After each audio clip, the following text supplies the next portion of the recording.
एगो नयका सोहर बा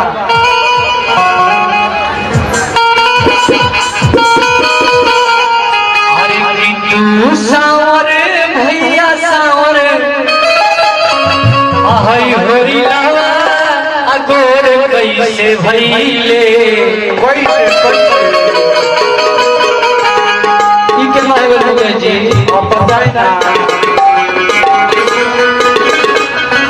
अरे कि तू सावर